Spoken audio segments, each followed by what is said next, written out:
भगवत्पादशङ्करं लोकशङ्करं शङ्करं शङ्कराचार्यं केशवं बादरायणं सूत्रभाष्यकृतौ वन्दे भगवन्तौ पुनः पुनः नमामि गौडपादञ्च शङ्करं श्रीसुरेश्वरं स्वामिनं सच्चिदानन्दमिन्द्रं तं ज्ञानरूपिणे ओं नारायण नारायण नारायण।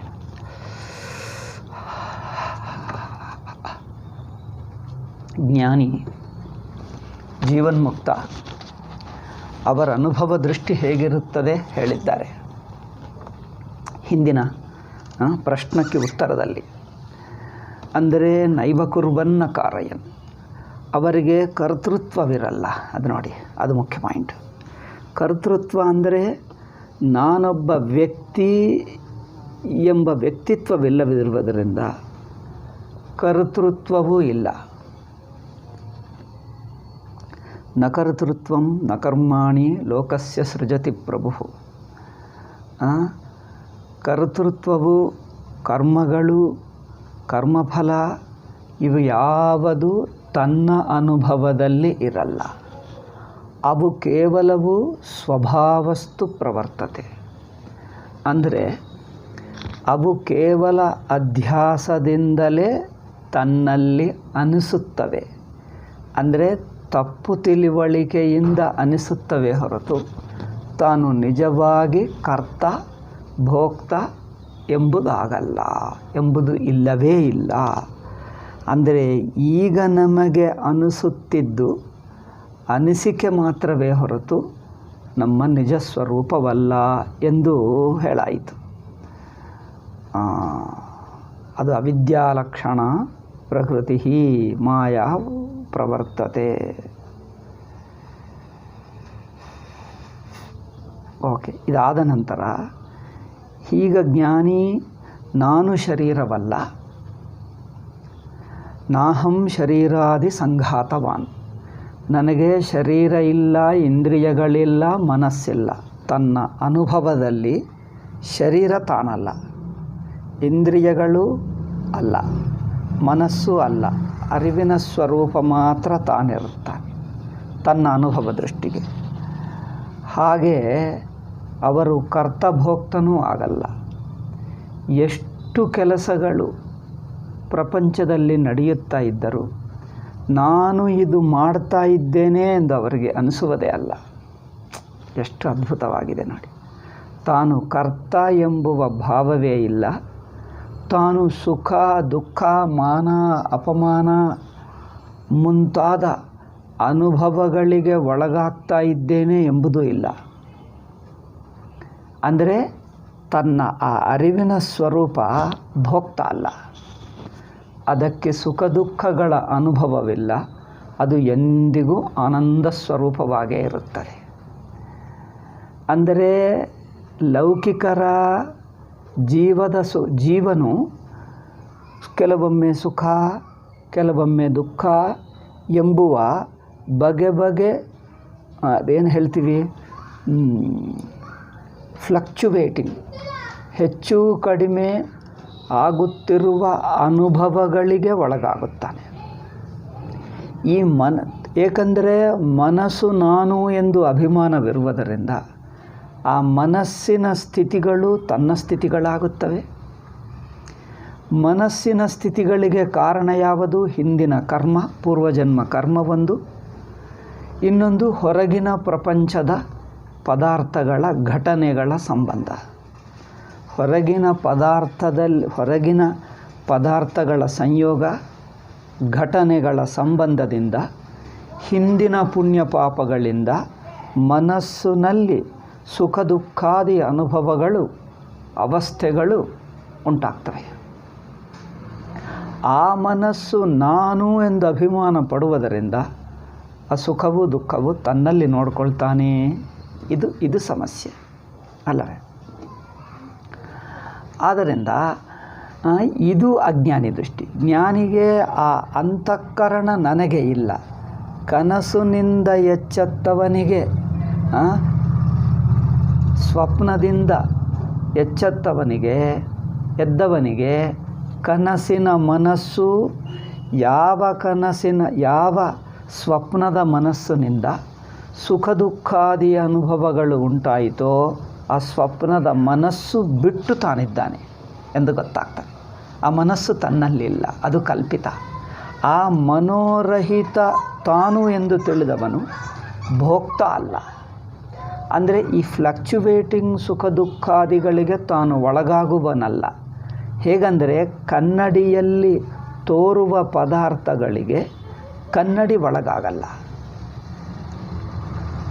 ಕನ್ನಡಿ ಸುಖ ದುಃಖಗಳಿಗೆ ಒಳಗಾಗಲ್ಲ. ಕೇವಲವು ಅರಿವು ತಾನೇ ತಾನು ಹಾಗೇ ಸ್ವತಃಸಿದ್ಧ ಸ್ವತಂತ್ರವಾಗಿ ಆನಂದವಾಗಿರುವುದು. ಸುಷುಪ್ತಿಯಲ್ಲಿ ಹೇಗಿದ್ದಾನೋ ಹಾಗೆ ಸುಷುಪ್ತಿಯಲ್ಲಿದ್ದಾನೆ ನೋಡಿ, ಅಪ್ರಯತ್ನ ಇರುವುದೇ ಹಾಗಿರುತ್ತಾನೆ. ಹಾಗೆಯೇ ಜ್ಞಾನಿ ತನ್ನ ಅನುಭವ ದೃಷ್ಟಿಯಲ್ಲಿ ಶಿಷ್ಯ ಹೇಳ್ತಾ ಇದ್ದಾನೆ, ಅವರಿಗೆ ಶರೀರ ಇಂದ್ರಿಯ ಮನಸ್ಸುಗಳಿಲ್ಲ, ಕರ್ತ ಭೋಕ್ತ ಎಂಬ ಭಾವವೂ ಇಲ್ಲ. ತಥಾಪಿ ಆದರೆ ಇನ್ನೊಬ್ಬರಿಗೆ ಹೇಗೆ ಕಂಡು ಬರುತ್ತಾನೆ ಜೀವನ್ಮುಕ್ತ? ಈ ಲಕ್ಷಣ ಏಕೆ? ಇನ್ನೊಬ್ಬರಿಗೆ ಹೇಗೆ ಕಂಡು ಬರುತ್ತಾನೆ ಎಂಬ ಲಕ್ಷಣ ಕೇಳುವುದು ಏಕೆ ನೋಡಿ. ಇದರಿಂದ ಕೆಲವು ಆಂತರಿಕ ಸದ್ಗುಣಗಳು, ಆಂತರಿಕ ತನ್ನ ಅನುಭವ ಹೇಗಿರುತ್ತದೋ ಸ್ವಲ್ಪ ಮಟ್ಟಿಗೆ ಗೊತ್ತಾಗ್ತದೆ. ಖಂಡಿತವಾಗಿ ಗೊತ್ತಾಗುವುದು ಕಷ್ಟ. ಏಕೆಂದರೆ ಹೊರಗಿನವರ ದೃಷ್ಟಿ ಲೌಕಿಕರ ದೃಷ್ಟಿ ಇರುತ್ತದೆ. ಆದ್ದರಿಂದ ಅಂದರೆ ಪ್ರಮಾತೃ ಕರ್ತೃ ಭೋಕ್ತೃ ದೃಷ್ಟಿ ಇರುತ್ತದೆ, ಸ್ವಲ್ಪ ಮಟ್ಟಿಗೆ ಗೊತ್ತಾಗ್ತದೆ. ಆದ್ದರಿಂದ ಹೊರಗಿನವರಿಗೆ ಇನ್ನೊಬ್ಬರಿಗೆ ಜ್ಞಾನಿ ಜೀವನ್ಮುಕ್ತ ಹೇಗೆ ಕಂಡು ಬರ್ತಾನೆ, ಏನು ಮಾಡುತ್ತಿದ್ದನಂತೆ? ಏಕೆಂದರೆ ಒಂದು ದೇಹ ತೋರ್ತದೆ, ಇಂದ್ರಿಯಗಳು ತೋರ್ತವೆ. ನಮ್ಮ ಹಾಗೆ ಮಾತಾಡುತ್ತಿರುವುದು, ಊಟ ಮಾಡುವುದು, ಓಡಾಡುವುದು, ಕೆಲಸ ಮಾಡುವುದು ತೋರ್ತದೆ. ಈ ತೋರಿಕೆಯಲ್ಲಿಯೂ ಏನಾದರೂ ವ್ಯತ್ಯಾಸ ಆಗುತ್ತದೆ? ಅವರು ಜೀವನ್ಮುಕ್ತನಾದರೆ ನಮಗೆ ತೋರುವ ಬಗೆಯಲ್ಲಿ ಏನಾದರೂ ವ್ಯತ್ಯಾಸ ಆಗುತ್ತದೆ? ಹೌದು, ಆಗುತ್ತದೆ.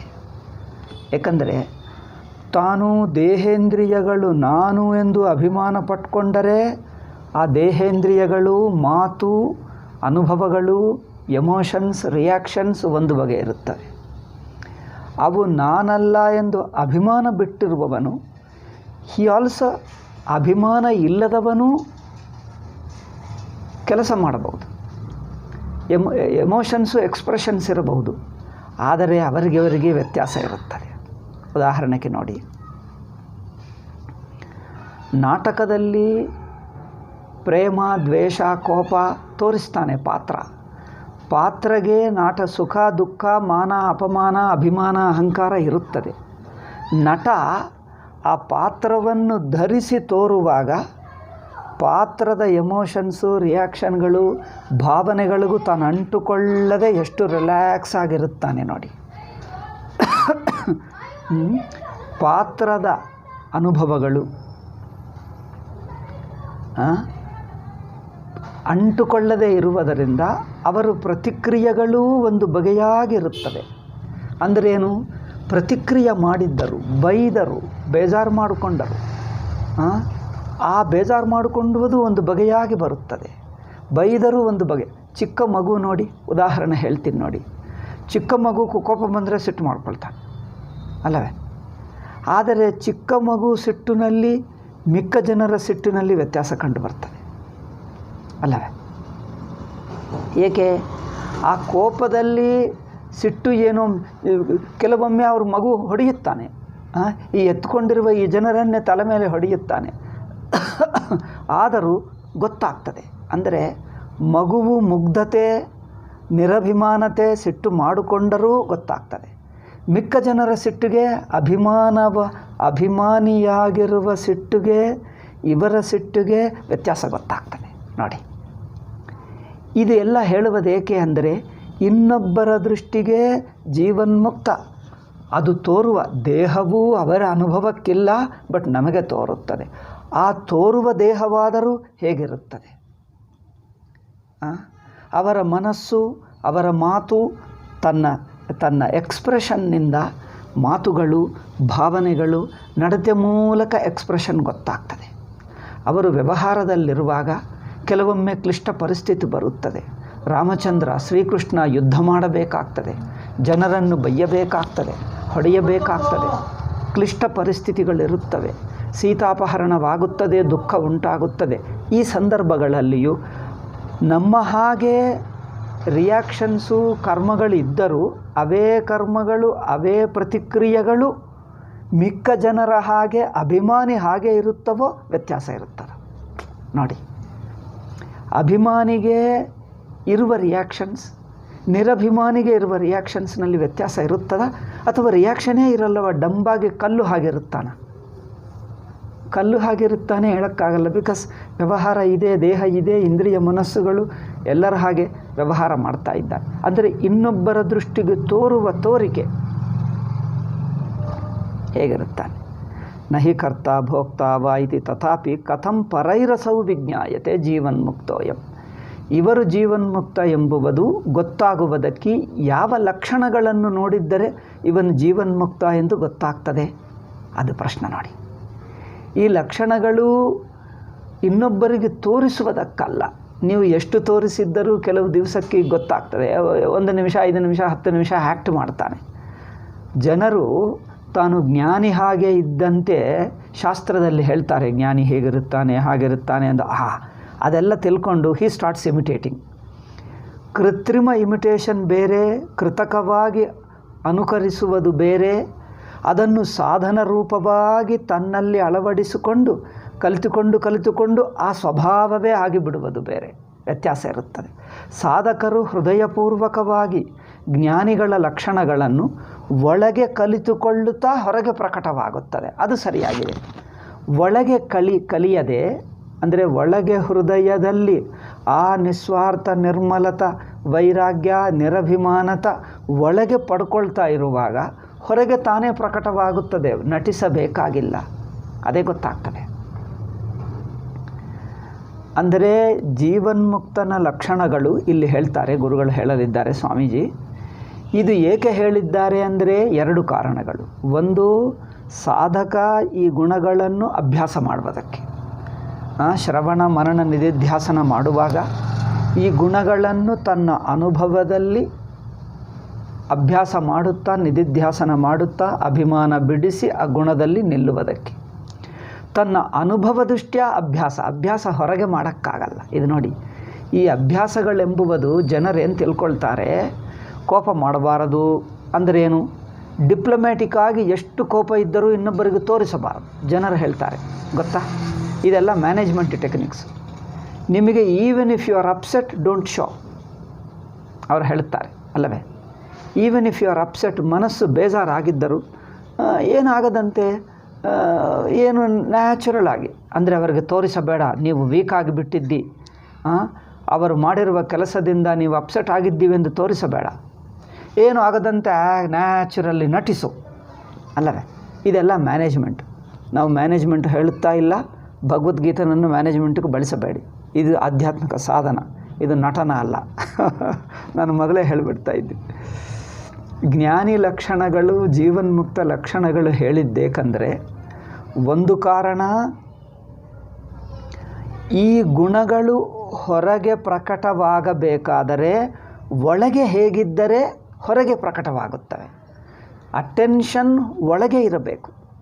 ನಾನು ಇನ್ನೊಬ್ಬರಿಗೆ ಹೀಗೆ ಕಂಡು ಬರಬೇಕಾದರೆ ನಾನು ಒಳಗೆ ಹೇಗಿರಬೇಕು, ಹೇಗಿದ್ದರೆ ಈ ಗುಣ ಹೊರಗೆ ಪ್ರಕಟವಾಗುತ್ತದೆ ಅಷ್ಟೇ. ದೃಷ್ಟಿ ಹೊರಗೇ ಇಟ್ಕೊಂಡು ನಟಿಸುವುದಕ್ಕೆ ಪ್ರಯತ್ನ ಮಾಡಬಾರದು. ಅದು ಓಕೆ, ನಿಮ್ಮ ಏನೇನೋ ಅದರಿಂದ ವೋಟ್ ಬರುತ್ತದೆ, ಒಳ್ಳೆಯ ಕೆಲಸ ನಡೆಯುತ್ತದೆ, ಅದು ಮ್ಯಾನೇಜ್ಮೆಂಟಿಗೆ ಅದು ಆಗಬಹುದು, ಅದು ಅವರು ನೋಡ್ಕೊಳ್ತಾರೆ ವ್ಯವಹಾರ. ನಾವು ವ್ಯವಹಾರ ಹೇಳ್ತಾ ಇಲ್ಲ. ಇದು ಈ ಗುಣಗಳು, ಇಲ್ಲಿ ಕೆಲವು ಜೀವನ್ಮುಕ್ತ ಲಕ್ಷಣಗಳು ಇನ್ನೊಬ್ಬರಿಗೆ ಹೇಗೆ ಕಂಡು ಬರುತ್ತಾನೆ ಎಂದು ಹೇಳುತ್ತಾ ಇವೆ. ಇನ್ನೊಬ್ಬರಿಗೆ ಕಂಡುಬರುವ ಗುಣಗಳು, ಆ ಗುಣಗಳು ಹೊರಗೆ ಕಂಡು ಬರುವಾಗ ಒಳಗೆ ತಾನು ಹೇಗಿರುತ್ತಾನೆ ಎನ್ನುವುದೇ ನಾವು ನೋಡ್ತೀವಿ. ಆ ಒಳಗೆ ಇದ್ದರೆ ಹೊರಗೆ ಆಟೋಮೆಟಿಕ್ಕಾಗಿ ತಾವೇ ಕಂಡು ಬರ್ತವೆ. ನೀವೇನು ನಟಿಸಬೇಕಾಗಿಲ್ಲ, ಸಹಜವಾಗಿ ಬರ್ತವೆ. ಅದರಿಂದ ಜ್ಞಾನಿ ಜೀವನ್ಮುಕ್ತ ಹೇಗಿರುತ್ತಾನೆ ಎಂದು ಹೇಳುವ ಲಕ್ಷಣಗಳು ಸಾಧಕರಿಗೆ ಉಪದೇಶ ಮಾಡಿದ್ದಾರೆ ಹೊರತು ಲೌಕಿಕ ವ್ಯವಹಾರದಲ್ಲಿ ಇನ್ನೊಬ್ಬರಿಗೆ ತೋರಿಸುವಷ್ಟು ಜ್ಞಾನಿ ಆಗಿದ್ದನಂತೂ ಹೇಗೆ ನಟಿಸಬೇಕು ಎಂದು ಹೇಳುತ್ತಾ ಇಲ್ಲ. ಅದು ನೆನಪಿಟ್ಕೊಂಡು, ಇದು ನಟನಗೋಸ್ಕರ ಅಲ್ಲ, ಇಮಿಟೇಷನ್ಗೋಸ್ಕರ ಅಲ್ಲ, ಅನುಕರಣಕ್ಕೋಸ್ಕರ ಅಲ್ಲ, ಇದು ಅಭ್ಯಾಸಕ್ಕೋಸ್ಕರ, ಹೊರಗೆ ತಾನು ಹಾಗೆ ನಿಲ್ಲುವುದಕ್ಕೆ, ಚೈತನ್ಯ ಮಾತ್ರವಾಗಿ ಸಾಕ್ಷಿಯಾಗಿ ನಿಲ್ಲುವುದಕ್ಕೆ. ಸೊ ಒಂದು ಕಡೆ ಗೀತಾ ಭಾಷ್ಯದಲ್ಲಿ ಸ್ಥಿತಪ್ರಜ್ಞೆ ಲಕ್ಷಣಗಳನ್ನು ಹೇಳುವ ಸಂದರ್ಭದಲ್ಲಿ ಭಾಷ್ಯಕಾರರು ಹೇಳ್ತಾರೆ, ಯಾನಿ ಕೃತಕೃತ್ಯಸ್ಯ ಲಕ್ಷಣಾನಿ ತಾನಿ ಸಾಧಕಸ್ಯ ಸಾಧನಾನಿ. ಕೃತಕೃತ್ಯನ ಯಾವುವು ಲಕ್ಷಣಗಳೋ ಅವು ಸಾಧಕರಿಗೆ ಸಾಧನಗಳಾಗುತ್ತವೆ, ನಟನೆಗಳಾಗಲ್ಲ. ಇನ್ನೊಬ್ಬರಿಗೆ ತೋರಿಸುವುದಕ್ಕೆ ನಟನೆಗಳಾಗಲ್ಲ. ನಿಜವಾಗಿ ಹೃದಯದಲ್ಲಿ ಇರುವುದಕ್ಕೆ ಕಲಿಯತಕ್ಕ ಲಕ್ಷಣಗಳು. ಆದ್ದರಿಂದ ಒಂದು ಕಾರಣವೇನು? ಸ್ಥಿತಪ್ರಜ್ಞನ ಲಕ್ಷಣಗಳು ಸ್ಥಿತಪ್ರಜ್ಞನಿಗೆ, ಜೀವನ್ಮುಕ್ತನಿಗೆ, ಜ್ಞಾನಿಗೆ ಸಹಜವಾಗಿರುತ್ತವೆ. ಸಾಧಕರು ಸ್ವಲ್ಪ ಅಭ್ಯಾಸ ಮಾಡಿಕೊಳ್ಳಬೇಕಾಗ್ತದೆ. ಅಭ್ಯಾಸ ಅಂದ್ರೇನು? ನಿಧಿಧ್ಯಾಸನವೇ. ಒಳಗೆ ಆ ಗುಣಗಳು, ಆ ಹೇಳಿರುವ ಒಂದೊಂದು ಸದ್ಗುಣ ಆತ್ಮಸ್ವರೂಪವೇ. ಆ ಗುಣಗಳನ್ನು ಪಡೆಯುವುದಂದರೆ ಸಾಕ್ಷಿಯಾಗಿ ನಿಲ್ಲುವುದಂದೇ ಅರ್ಥ, ಇನ್ನೇನಿಲ್ಲ. ನಾಮರೂಪ ಇಂದ್ರಿಯಗಳ ಅಭಿಮಾನ ಬಿಟ್ಟು ಸ್ವರೂಪದಲ್ಲಿ ನಿಂತಿದ್ದು ಅದ್ವಿತೀಯ ಚೈತನ್ಯ ಮಾತ್ರವಾಗಿ ನಿಂತಿರುವುದು, ದೇಹಾಭಿಮಾನ ಇಂದ್ರಿಯಾಭಿಮಾನ ಬಿಟ್ಟು ಅಷ್ಟೇ. ಅಂದರೆ ಈ ಮತ್ತೆ ಗುಣಗಳು ಹೇಳುವುದೇಕೆ? ಆತ್ಮ ಹೇಳಿದ್ದರೆ ಸಾಕಲ್ಲವೇ? ಸಾಕ್ಷಿ ಸಾಕ್ಷಿ ಎಂದು ಹೇಳಿದ್ದಾರೆ, ಹೌದು ಸಾಕು. ಆದರೆ ಒಂದೊಂದು ಸಂದರ್ಭದಲ್ಲಿ ಆಯಾ ಸಂದರ್ಭದಲ್ಲಿ ಹೇಗಿದ್ದರೆ ತಾನು ಸಾಕ್ಷಿಯಾಗಿರುತ್ತಾನೆ, ದೇಹೇಂದ್ರಿಯಗಳಿಗೆ ಅಭಿಮಾನ ಪಟ್ಕೊಳ್ಳಲ್ಲ. ಇದು ತೋರಿಸುವುದಕ್ಕೆ ಒಂದೊಂದು ಸಂದರ್ಭದಲ್ಲಿ ಸಾಕ್ಷಿಭಾವ, ಒಂದೊಂದು ಸಂದರ್ಭದಲ್ಲಿ ತಾನು ಚೈತನ್ಯ, ತಾನು ವ್ಯಕ್ತಿತ್ವ ಅಲ್ಲ, ಅವಸ್ಥೆ ಅಲ್ಲ, ತಾನು ಅವಸ್ಥಾರಹಿತ ಚೈತನ್ಯ ಸಾಕ್ಷಿ ಎಂಬುದು ಪ್ರತಿಯೊಂದು ಸಂದರ್ಭದಲ್ಲಿ ಅನುಭವದಲ್ಲಿ ನೋಡಿಕೊಳ್ಳಬೇಕು. ಅದು ಹೇಗೆ ಎನ್ನುವುದಕ್ಕೆ ಒಂದೊಂದು ಸಂದರ್ಭ ಇಟ್ಟುಕೊಂಡು ಹೇಳುವುದು. ಎನಿವೆ ಅದು ಆನ್ಸರ್ ಹೇಳುವಾಗ ಹೇಳ್ತೀನಿ, ಏಕೆ ಇದು ಶಿಷ್ಯನ ಪ್ರಶ್ನೆ. ಗುರುಗಳ ಉತ್ತರ ಹೇಳುವಾಗ ಅದೆಲ್ಲ ಹೇಳ್ತೀನಿ, ಈಗಲೇ ಹೇಳುವುದೇಕೆ? ಓಕೆ.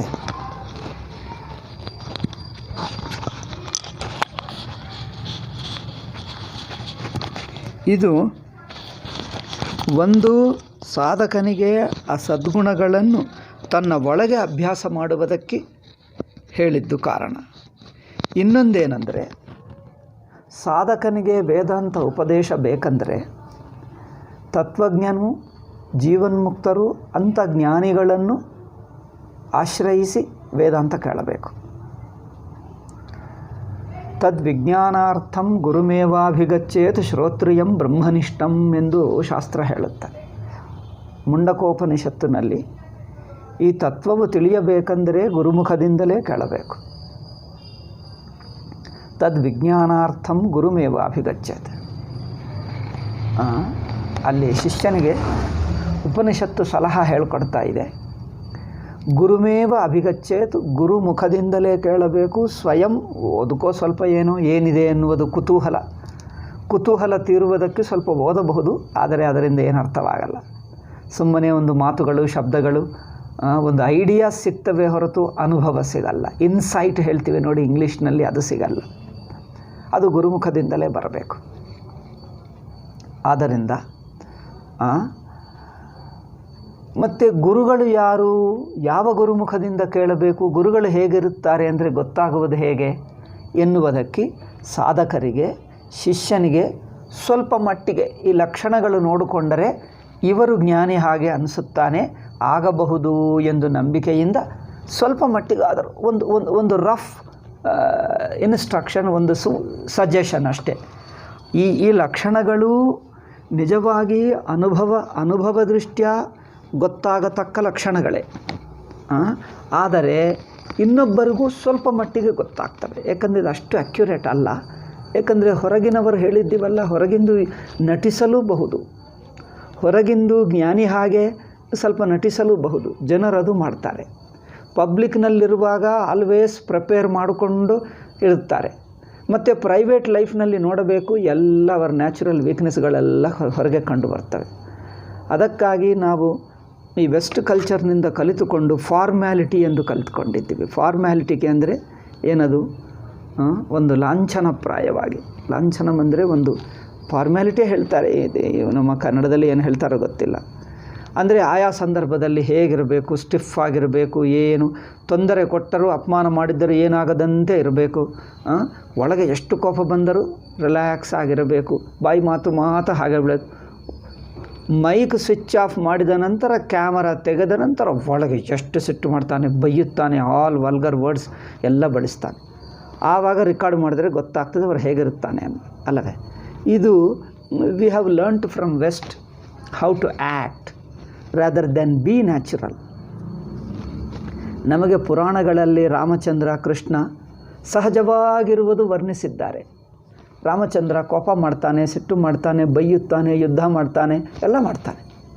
ಸೀತಮ್ಮ ಅಳುತ್ತಾಳೆ, ರಾಮಚಂದ್ರ ಅಳುತ್ತಾನೆ, ಇದೆಲ್ಲ ನ್ಯಾಚುರಲ್. ನಾವೇನು ಅಮೆರಿಕನವರು ಅಲ್ಲವಲ್ಲ. ಅದಕ್ಕೋಸ್ಕರ ನಮ್ಮ ಶಾಸ್ತ್ರದಲ್ಲಿ ನಮ್ಮ ಪೌರಾಣಿಕ ಪುರುಷರು ಯುಧಿಷ್ಠಿರ ಬೇಜಾರು ಮಾಡ್ಕೊಳ್ತಾನೆ, ಅರ್ಜುನ ಕೋಪ ಮಾಡ್ಕೊಳ್ತಾನೆ, ಎಲ್ಲ ನಡೆಯುತ್ತೆ. They are all natural people. Informal ಆಗಿರುತ್ತಾರೆ. ಅವರೇನು ಫಾರ್ಮ್ಯಾಲಿಟಿಗಳು. ಅಮೆರಿಕ ಅಂದರೆ ವಿದೇಶೀಯರಿಂದ ಕಲಿತುಕೊಂಡ ನಮ್ಮ ಭಾರತೀಯರ ಬುದ್ಧಿ. ಅಮೆರಿಕಾದಲ್ಲಿ ಹೇಗಿರ್ತಾರೋ ನನಗೇನು ಗೊತ್ತಿಲ್ಲ. ನಮ್ಮ ಜನರು ವಿದೇಶಿ ಸಂಸ್ಕೃತಿಯಿಂದ ಕಲಿತುಕೊಂಡು ಫಾರ್ಮ್ಯಾಲಿಟಿ, ಆ್ಯಕ್ಷನ್ಸು ತುಂಬ ಕಲಿತುಕೊಂಡರು. ಆಲ್ವೇಸ್ ನಗುತ್ತಾ ಇರು, ಒಳಗೆ ಎಷ್ಟು ಕೋಪವಿದ್ದರೂ ಸಿಹಿಯಾಗಿ ಮಾತಾಡೋ, ಬನ್ನಿ, oh nice to meet you, have happy to see you. ಮತ್ತೆ ಅವ್ರು ಹೋದ ನಂತರ ದಿಸ್ ಫೆಲೋ ಹೇಗೆ ಬಂದ ಎಂದು ಬೈಯುತ್ತಾರೆ, ಅಲ್ಲವೇ? ಇದೆಲ್ಲ ನಡೆಸಬೇಕು, ಡಿಪ್ಲೊಮ್ಯಾಟಿಕ್ ಆಗಿರಬೇಕು. ಡಿಪ್ಲೊಮ್ಯಾಟಿಕ್ ನನಗೇನು ಬರಲ್ಲ, ನನಗೆ ಆ್ಯಕ್ಟ್ ಮಾಡೋಕ್ಕೂ ಬರಲ್ಲ. I am just natural. ನಾವೆಲ್ಲ ಹಳ್ಳಿ ಜನರು, ನಾವು ಹೀಗೆ ಇರ್ತೀವಿ. ಏನು ಮಾಡೋದು, ಏನು ಹೇಳೋದು ಹೇಳಿಬಿಡ್ತೀವಿ ಅಷ್ಟೇ. ಆ್ಯಂಡ್ ಹೇಳಿದ್ದು ಮರ್ತು ಹೋಗ್ತೀವಿ. Us we don't even think of it. ಯಾರೋ ಏನೋ ಹೇಳಿದ್ದರು, ನಮ್ಮನ್ನು ಹೀಗೆ ಬೈದ ಎಂದು ಹೇಳ್ತೀವಿ. ಮರುಕ್ಷಣ ಅವ್ರು ಬೈದರೂ ಪರವಾಗಿಲ್ಲ, ಅವ್ರ ಜೊತೆಗೆ ಮಾತಾಡ್ತೀವಿ. ಅವರೆಲ್ಲ ನಮ್ಮ ಫ್ರೆಂಡ್ಸೇ, ಬೈದರೂ ಪರವಾಗಿಲ್ಲ, ನಮಗೇನು ವ್ಯತ್ಯಾಸ ಇಲ್ಲ. ಬೈದರೆ ಅದೊಂದು ಬಾಯಿ ಒಂದು ಮೂಡ್ ಬರ್ತದೆ, ಬೈಯುತ್ತಾರೆ. ನೆಕ್ಸ್ಟ್ ಮೂಮೆಂಟ್ ಅವ್ರು ನಮ್ಮ ಜನರೇ, ಏನಿದೆ, ಬೈದರೆ ಏನಾಗಲ್ಲ. That's okay, that's natural state. ಆದ್ದರಿಂದ ನಾವು ಇನ್ಫಾರ್ಮಲ್ ಆಗಿರ್ತೀವಿ, ಬೈಗಳು ಹೇಳ್ಕೊಡ್ತೀವಿ, ಮತ್ತು we forget next moment and just will you, because this are all just natural spontaneous reactions. Not any ಆ ವ್ಯಕ್ತಿ ಮೇಲೆ ಒಂದು ದ್ವೇಷ, ಅಹಂಕಾರ, ಈರ್ಷ್ಯ ಇಟ್ಟುಕೊಂಡು ಹೇಳಿದ ಮಾತುಗಳಲ್ಲ. ಆ ಪರಿಸ್ಥಿತಿಗೆ ಒಂದು ರೆಸ್ಪಾನ್ಸ್ ಅಷ್ಟೇ, ಪರಿಸ್ಥಿತಿಗೆ ಪ್ರತಿಕ್ರಿಯೆ ಅಷ್ಟೇ ಹೊರತು ವ್ಯಕ್ತಿ ಮೇಲೆ ದ್ವೇಷ ಅಲ್ಲ. This is how we were taught and we live informally. ಆದರೆ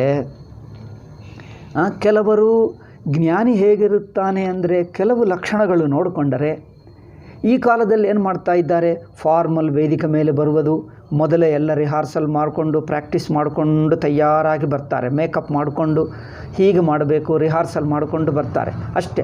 ಮತ್ತೆ ಒಳಗೆ ಹೋದರೆ ಆಲ್ವೇಸ್ ಕಾರ್ನಲ್ಲಿ ಕೂತ್ಕೊಂಡು ಮುಚ್ಚಿಕೊಂಡು ಪ್ರೈವೇಟ್ ಆಗಿರ್ತಾರೆ, ಯಾರಿಗೆ ಗೊತ್ತಾಗಲ್ಲ, ಅಲ್ಲವೇ?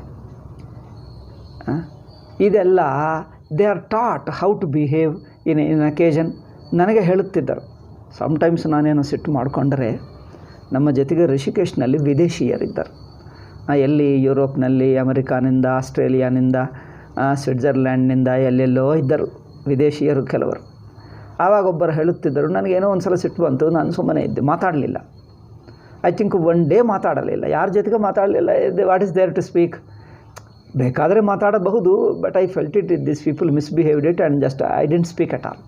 ಮಿಕ್ಕ ಎಲ್ಲ ಪ್ರವಚನ ಕೇಳಿದೆ, ನೋಟ್ಸ್ ಮಾಡಿಕೊಂಡೆ. ಬಟ್ ಪ್ರವಚನ ಕೇಳುವಾಗ ಎಲ್ಲ ಕೇಳ್ತಾ ಇದ್ದೆ, ನೋಟ್ಸ್ ಮಾಡಿಕೊಂಡೆ. ಊಟ ಮಾಡಿದಾಗ ಎಲ್ಲರ ಜೊತೆ ಕೂತ್ಕೊಂಡು ಊಟ ಮಾಡಿದ್ದೀವಿ, ಹೋಗಿದ್ದೆ. ಅವರ ಹೆಲ್ತ್. ದೆನ್ ನೆಕ್ಸ್ಟ್ ಡೇ ಯಾರೋ ಮಾತಾಡಿಸಿದ್ದಾಗ ಮಾತಾಡಿದೆ. ಒಬ್ಬರು ಬಂದು ವಿದೇಶಿಯರು ಹೇಳ್ತಾನೆ, Australian, see if you are upset, if you are angry, don't show because we were too young people, they were all senior to us. ಹೇಗಿರಬೇಕು ಜ್ಞಾನಿ ಅನ್ನೋದು ನಮಗೆ ಅವರು ಟ್ರೈನಿಂಗ್ ಕೊಟ್ಟರು. ಹೇಗಿರಬೇಕಂದ್ರೆ ಸಿಟ್ಟು ಮಾಡಿದರೆ don't show, okay, don't show. ನಾನು ಅಂದ್ಕೊಂಡೆ, ಇದು ಏನಪ್ಪ ಇದು ಶೋ ಅಂದರೆ ನಾವು ಬೇಕೆಂದು ಶೋ ಮಾಡ್ತೀವಾ? ಅದು ಏನೋ ಸ್ಪಾಟ್ ನ್ಯಾಚುರಲ್ ಇದ್ದೀವಿ ಅಷ್ಟೇ.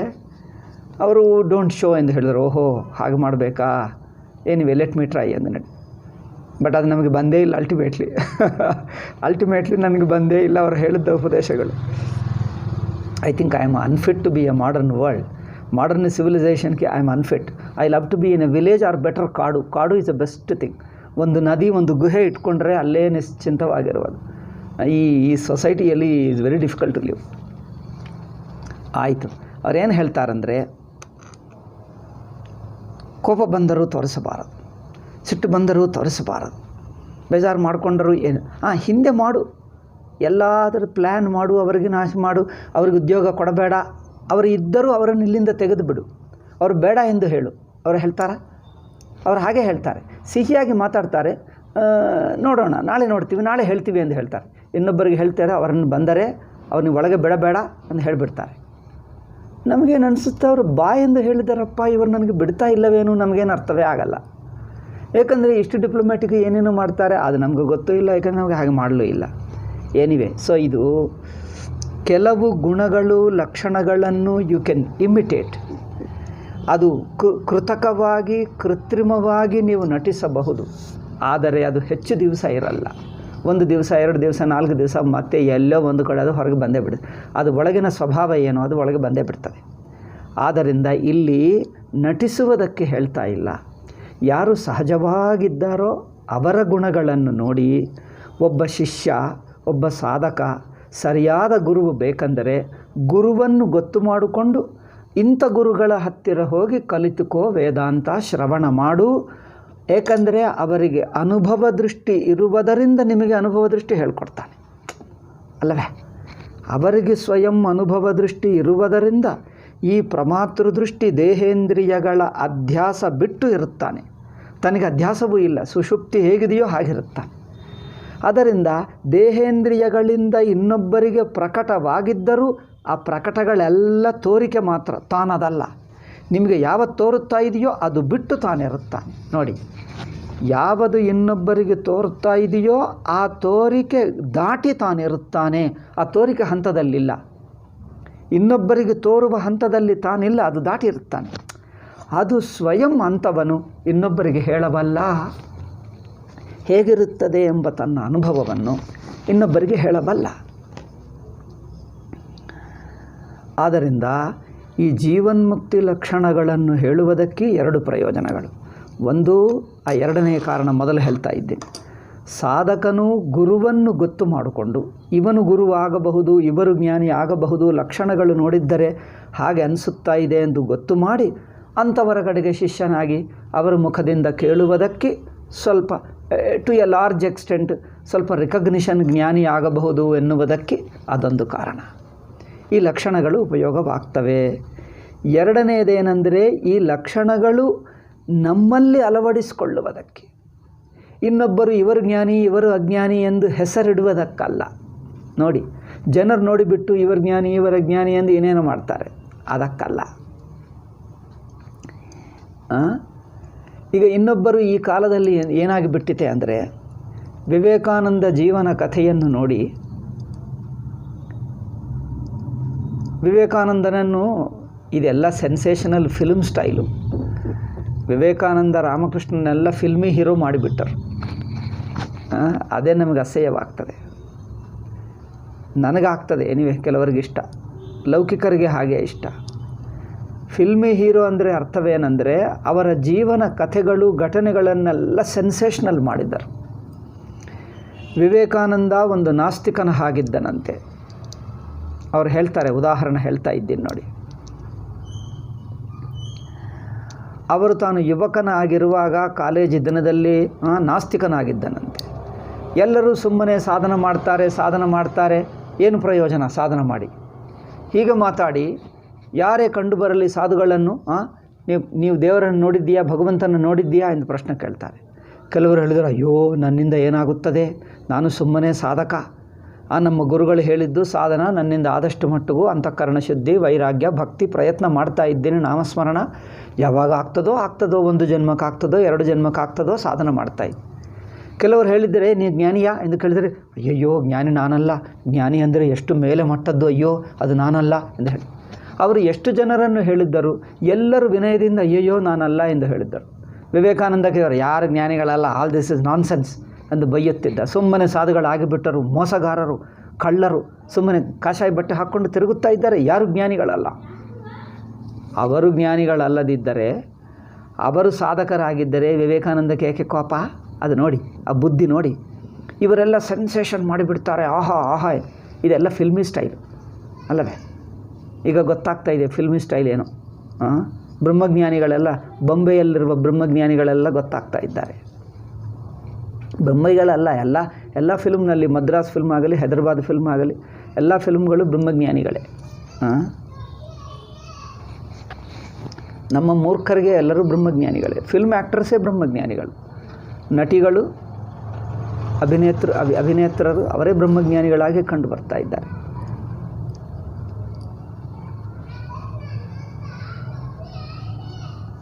ಆದರೆ ವಿವೇಕಾನಂದ ಹಾಗೆ ಕೆಲವರನ್ನು ಕಂಡು ಬಂದ ಜನರನ್ನೆಲ್ಲ ಕೇಳುತ್ತಾ ಹೋದಾಗ, ರಾಮಕೃಷ್ಣ ಪರಮಹಂಸನ ಕೇಳಿದಾಗ ಅವರು ಹೇಳಿದರಂತೆ, ಹೌದು, ನಾನು ನೋಡಿದೆ ಪರಮಾತ್ಮ, ನಾನು ನಿನ್ನನ್ನು ಹೇಗೆ ನೋಡ್ತಾ ಇದ್ದೀನೋ ಇದಕ್ಕಿಂತ ಸ್ಪಷ್ಟವಾಗಿ ನೋಡಿದೆ ಎಂದು ಹೇಳಿದರಂತೆ. ಆವಾಗ ವಿವೇಕಾನಂದ ಕನಸಿತಂತೆ, ಆಹಾ, ನಾನು ಬ್ರಹ್ಮಜ್ಞಾನಿ ಎಂದು ಹೇಳಿದವನು ಒಬ್ಬನೇ ಕಂಡು ಬಂದ. ಬ್ರಹ್ಮಜ್ಞಾನಿ ಎಂದು ಅಡ್ವರ್ಟೈಸ್ಮೆಂಟು ಒಂದು ಬೋರ್ಡ್ ಇಟ್ಕೊಳ್ಳಬೇಕಾ? ಹಣೆ ಮೇಲೆ, ಈ ಹಣೆ ಮೇಲೆ ಬೋರ್ಡ್ ಇಟ್ಕೊಳ್ಳಬೇಕಾ? ನಾನು ಬ್ರಹ್ಮಜ್ಞಾನಿ, ಯಾರು ಬೇಕಾದರೆ ಬನ್ನಿ. ಈಗ ಇದೆಲ್ಲ ವಿವೇಕಾನಂದದು ಇದೊಂದು ಫಿಲ್ಮಿ ಸ್ಟೈಲು. ಓಕೆ, ಅವರು ಏನಿದ್ದಾರೋ ಇರಲಿ, ನಾನು ಅವರು ಹೇಳಿದ್ದಕ್ಕೆ ಅವರ ಜೀವನವನ್ನು ಟೀಕಾ ಮಾಡುವುದು ನನ್ನ ಉದ್ದೇಶವಲ್ಲ. ಅವರ ಜೀವನವನ್ನು ಈ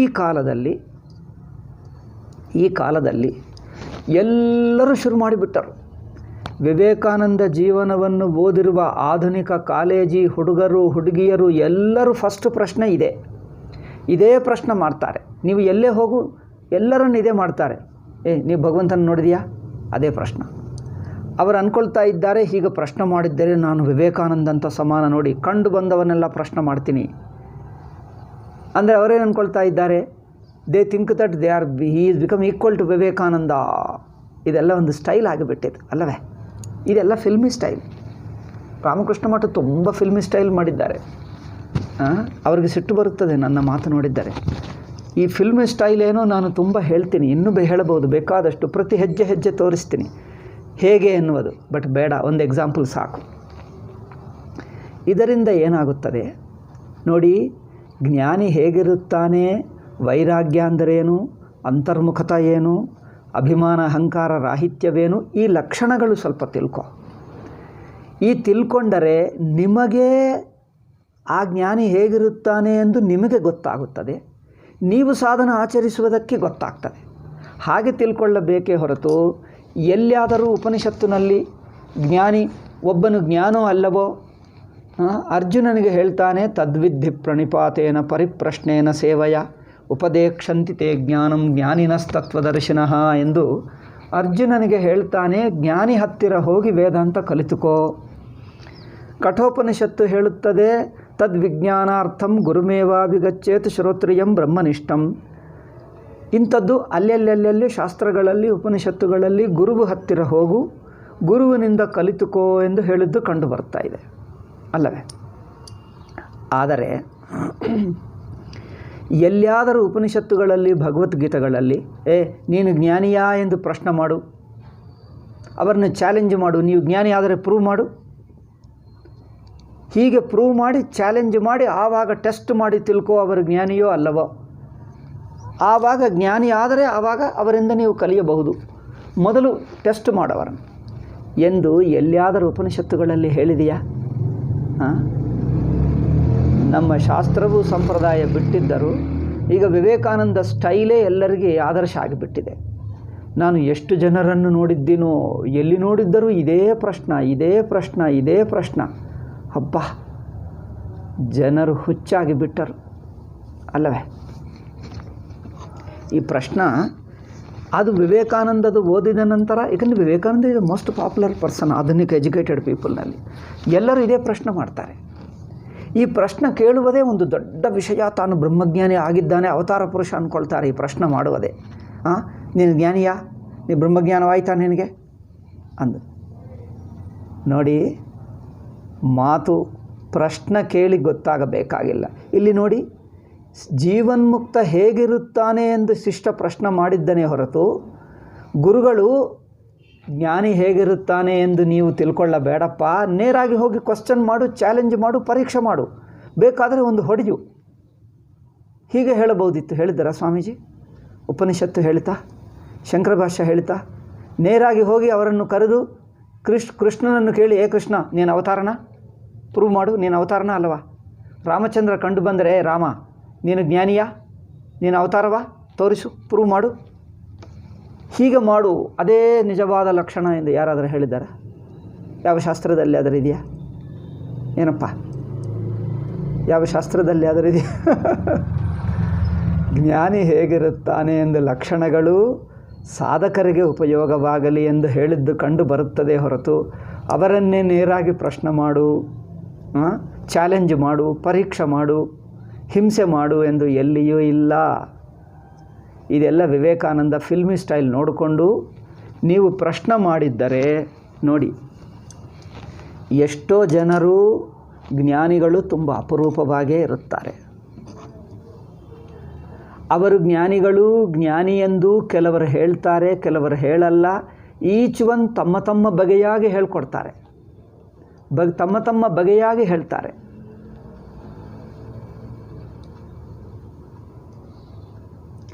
ಉಡಿಯಾ ಬಾಬಾಜಿಯನ್ನು ಜನರು ಹೀಗೆ ಪ್ರಶ್ನೆ ಮಾಡುತ್ತಿದ್ದರು, ನೀವು ಬ್ರಹ್ಮಜ್ಞಾನಿಗಳ ಅಂದರೆ ನೀವು ಏನು ಅಂದ್ಕೊಂಡ್ರೆ ಅದೇ ಅವರು ಹೇಳುತ್ತಿದ್ದರು. ಏಕೆ? ನಿನಗೆ ನನ್ನನ್ನು ನೋಡಿದರೆ ಏನು ಅನಿಸಿದ್ದರೆ ನಾನು ಅದೇ ಅಂತ ಹೇಳುತ್ತಿದ್ದರು. Whatever you think, whatever you feel about me, I am that, why worry? ಏಕೆಂದರೆ ನನಗೆ ಏನು ಹೇಳಬೇಕೋ ಗೊತ್ತಾಗ್ತಾ ಇಲ್ಲ. ಜ್ಞಾನಿಯೋ ಅಜ್ಞಾನಿಯೋ ಅದೇನು ನನಗೆ ಹೇಳೋಕ್ಕಾಗ್ತಾ ಇಲ್ಲ. I am not able to categorize myself into any one thing. I am not able to brand. So ನಿಮಗೆ ಏನು ಅನಿಸಿದ್ದರೆ ಅದೇ ನಾನು. ಸಿ, ಡಿಫ್ರೆಂಟ್ ಪೀಪಲ್ ಡಿಫ್ರೆಂಟ್ ಬಗೆಯಾಗಿ ಹೇಳ್ತಾರೆ.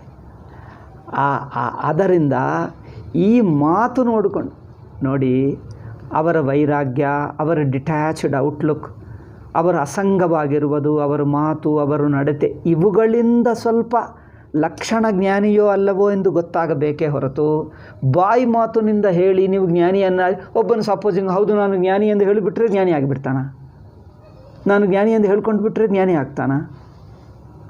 ಹಾಗೆ ನೋಡಿದರೆ ನಾನು ಅವತಾರ ಎಂದು ಹೇಳ್ಕೊಳ್ಳುವವರು ಎಷ್ಟೋ ಇದ್ದಾರೆ.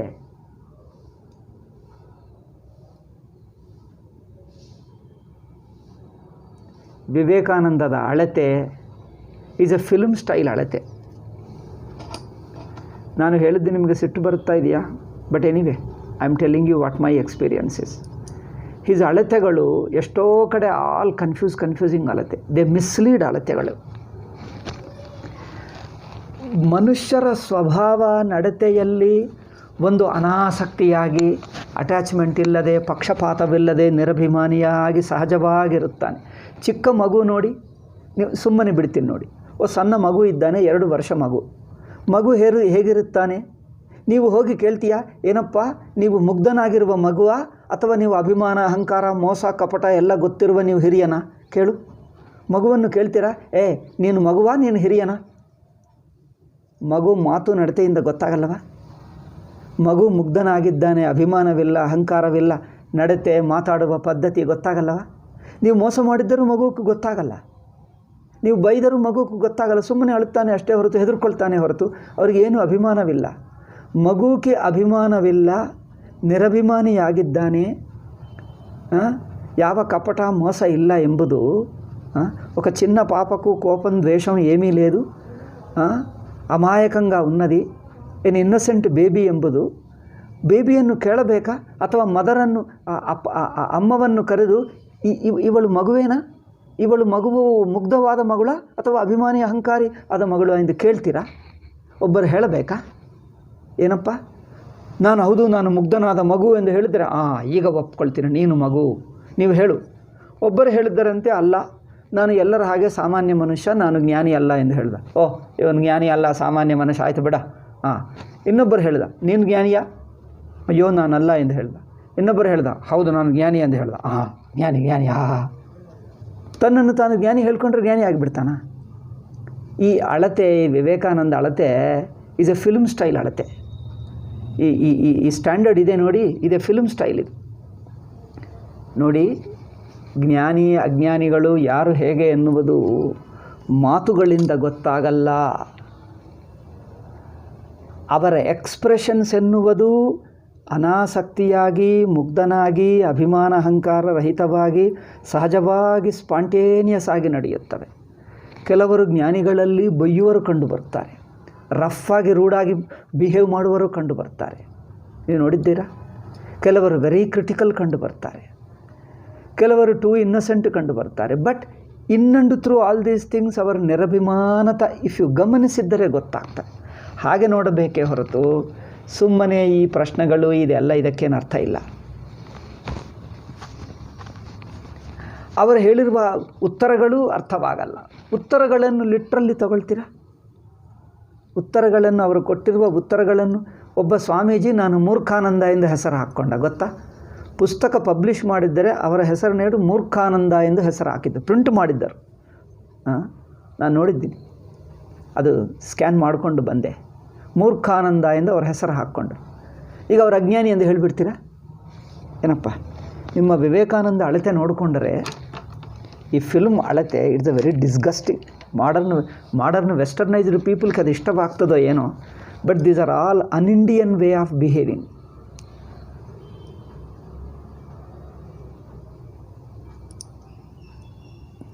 ಸೊ ಅದರಿಂದ ಇಲ್ಲಿ ಯಾವ ಉಪನಿಷತ್ತಿನಲ್ಲಿ, ಯಾವ ಪ್ರಕರಣದಲ್ಲಿ, ಯಾವ ಭಗವದ್ಗೀತದಲ್ಲಿ, ಯಾವ ಭಾಷ್ಯದಲ್ಲಿಯೂ ಶಿಷ್ಯನಿಗೆ ಸಲಹೆ ಕೊಡುವಾಗ ಒಂದು ಜ್ಞಾನಿ ಗುರುಗಳ ಹತ್ತಿರ ಹೋಗು ಕಲಿತುಕೊಳ್ಳುವುದಕ್ಕೆ.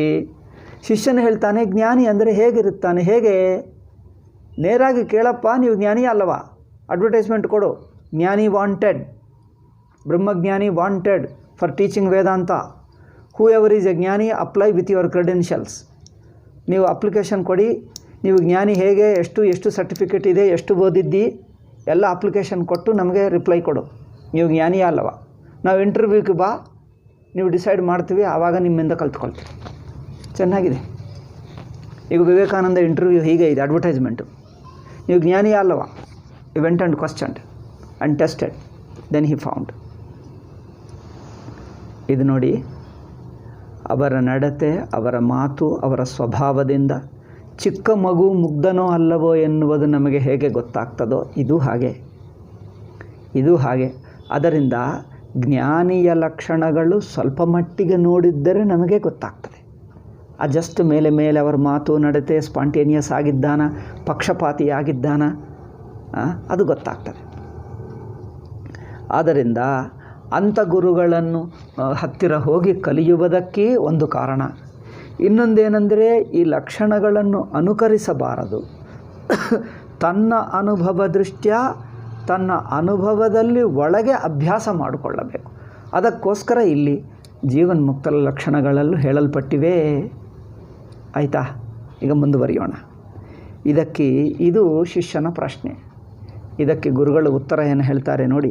ಏತಸ್ಯ ಲಕ್ಷಣಂ, ಈ ಜೀವನ್ಮುಕ್ತ ಲಕ್ಷಣಗಳನ್ನು ಭಗವದ್ಗೀತೆಯಲ್ಲಿ 3-4 ಜಾಗದಲ್ಲಿ ಹೇಳಿದ್ದಾರೆ. ಒಂದು ಜಾಗದಲ್ಲಿ ಸ್ಥಿತಪ್ರಜ್ಞಾ ಎಂದು ಹೇಳಿದ್ದಾರೆ. 2ನೆಯ ಅಧ್ಯಾಯದಲ್ಲಿ ಸ್ಥಿತಪ್ರಜ್ಞ ಲಕ್ಷಣಗಳನ್ನು ಹೇಳಿದ್ದಾರೆ. ಮತ್ತೊಂದು ಕಡೆ ಯುಕ್ತ ಎಲ್ಲಿ ಹೇಳಿದ್ದಾರೆ? ಐ ಥಿಂಕ್ 6ನೇ ಅಧ್ಯಾಯದಲ್ಲಿ, 5ನೇಯದಲ್ಲಿ, ಅಲ್ಲೆಲ್ಲೆಲ್ಲಿ ಒಂದು ಕಡೆ ಇಲ್ಲ, ಅನೇಕ ಜಾಗದಲ್ಲಿ ಯುಕ್ತ ಅಂದ್ರೇನು? ಯೋಗಿ ಎಂದರ್ಥ. ಯುಕ್ತ ಯೋಗಿ ಎರಡಕ್ಕೆ ಒಂದೇ ಅರ್ಥ, ಆದರೆ ಸ್ವಲ್ಪ ವ್ಯತ್ಯಾಸ ಇದೆ. ಯುಕ್ತ ಅಂದರೆ ಸಿದ್ಧಯೋಗಿ.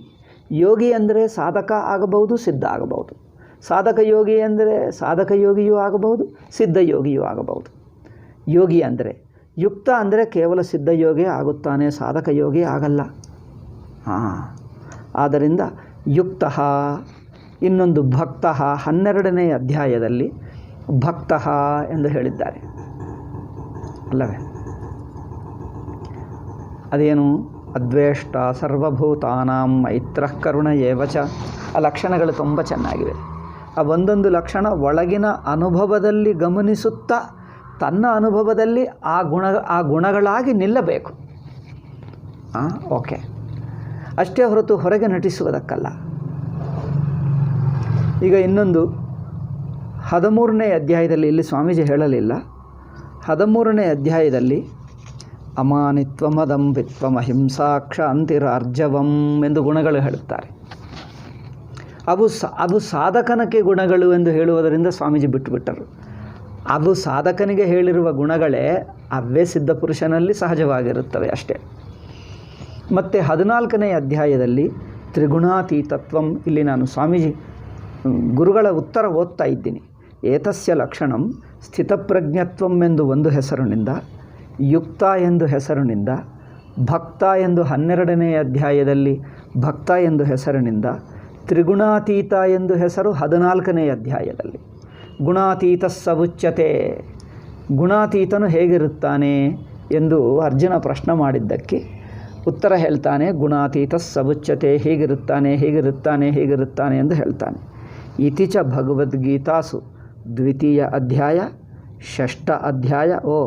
ಯುಕ್ತ ಎಂಬುದು 6ನೇ ಅಧ್ಯಾಯದಲ್ಲಿ, ಮತ್ತು ಭಕ್ತ ಎಂಬುದು 12ನೇ ಅಧ್ಯಾಯ, ತ್ರಿಗುಣಾತೀತ ಎನ್ನುವುದು 14 ಅಧ್ಯಾಯೇಶು ವರ್ಣಿತಂ. ಈ 4 ಅಧ್ಯಾಯಗಳಲ್ಲಿ ಜ್ಞಾನಿ ಲಕ್ಷಣಗಳು, ಜೀವನ್ಮುಕ್ತನ ಲಕ್ಷಣಗಳು ವರ್ಣಿಸಲ್ಪಟ್ಟಿವೆ. ಸಂಕ್ಷೇಪೇಣ ತು ತಸ್ಯ ಲಕ್ಷಣಂ ಸಮುದಾಹರಿಷ್ಯಮಾಣೈ ಶ್ಲೋಕೈರುನ್ನೇತುಂ ಶಕ್ಯತೆ. ಈ ಲಕ್ಷಣಗಳು ಈಗ ನಾನು ಸ್ವಾಮೀಜಿ ಇಲ್ಲಿ ಭಗವದ್ಗೀತೆಯ ಶ್ಲೋಕಗಳನ್ನೇ ಇಲ್ಲಿ ತಂದಿಟ್ಟರು. ಶ್ಲೋಕಗಳನ್ನು ನಾನು ಉದಾಹರಿಸ್ತಾ ಇದ್ದೀನಿ. ಈ ಶ್ಲೋಕಗಳ ಮೂಲಕ ಆ ಜ್ಞಾನಿಯ ಆಂತರಿಕ ಅನುಭವವನ್ನು ತಿಳ್ಕೊಳ್ಳಬೇಕು. ಓಕೆ, ಅಂದ್ರೇನು? ಈ ಒಂದೊಂದು ಗುಣವನ್ನು ನಮ್ಮ ಅನುಭವದಲ್ಲಿ, ನಮ್ಮ ಅನುಭವ ದೃಷ್ಟ್ಯ ನೋಡಿಕೊಂಡು ಆ ಅನುಭವದಲ್ಲಿ ನಿಂತಿರಬೇಕು. ದೇಹೇಂದ್ರಿಯ ಮನಸ್ಸುಗಳ ಅಭಿಮಾನ ಬಿಡಬೇಕು ಎಂಬುದು ಆಯಾ ಸಂದರ್ಭದಲ್ಲಿಯೂ ಸ್ವರೂಪದಲ್ಲಿ ನಿಂತೇ ಇರಬೇಕು. ಇದಕ್ಕೋಸ್ಕರ ಪ್ರಯತ್ನ ಮಾಡುತ್ತಾ ಇರಬೇಕು. ಅದೇ ನಿರಂತರ ಮನನ ನಿಧಿಧ್ಯಾಸನ ಮಾಡುತ್ತಾ ಇರಬೇಕು. ಓಕೆ, ಅಧಿಕಂತು ಸಮಗ್ರ ಗೀತಾಶಾಸ್ತ್ರಾರ್ಥ ವಿಚಾರಣಾದ ಅಧ್ಯವಸೇಯಂ. ಇಲ್ಲಿ ಕೆಲವು ಶ್ಲೋಕಗಳನ್ನು ಸ್ವಾಮೀಜಿ ಹೇಳಿದ್ದಾರೆ, ಕೆಲವು ಶ್ಲೋಕಗಳನ್ನು ಉದಾಹರಿಸ್ತೀನಿ. ಈಗ ಇನ್ನೂ ಪೂರ್ಣವಾಗಿ, ಇನ್ನೂ ವಿವರವಾಗಿ ಬೇಕಂದರೆ ಈಗ ಇಡೀ ಭಗವದ್ಗೀತೆನೇ ಓದಬೇಕು. ಇಡೀ ಭಗವದ್ಗೀತೆ ಓದ್ತೀವಿ, ಆದರೆ ಕೆಲವು ಮುಖ್ಯ ಅಂಶಗಳು ಹೇಳಿಬಿಟ್ರೆ ಒಳ್ಳೆಯದು ಎಂದು. ಈಗ ನೋಡಿ, ಇಲ್ಲಿ ಉದಾಹರಣೆ 2ನೇ ಅಧ್ಯಾಯದಲ್ಲಿ ಹೇಳಿರುವ ಸ್ಥಿತಪ್ರಜ್ಞ ಲಕ್ಷಣಗಳನ್ನು ಜ್ಞಾನಿ ಲಕ್ಷಣಗಳಾಗಿ ಹೇಳ್ತಾರೆ ನೋಡಿ. ಪ್ರಜಹಾತಿ ಯದಾ ಕಾಮಾನ್ ಸರ್ವಾನ್ ಪಾರ್ಥ ಮನೋಗತಾನ್ ಆತ್ಮನ್ಯೇವಾತ್ಮನಾ ತುಷ್ಟಸ್ಥಿತಪ್ರಜ್ಞಸ್ತದೋಚ್ಯತೆ. ಯದಾ ಸರ್ವಾನ್ ಕಾಮಾನ್ ಮನೋಗತಾನ್ ಪ್ರಜಹಾತಿ, he becomes totally free from all desires. ಜ್ಞಾನಿ ಲಕ್ಷಣ,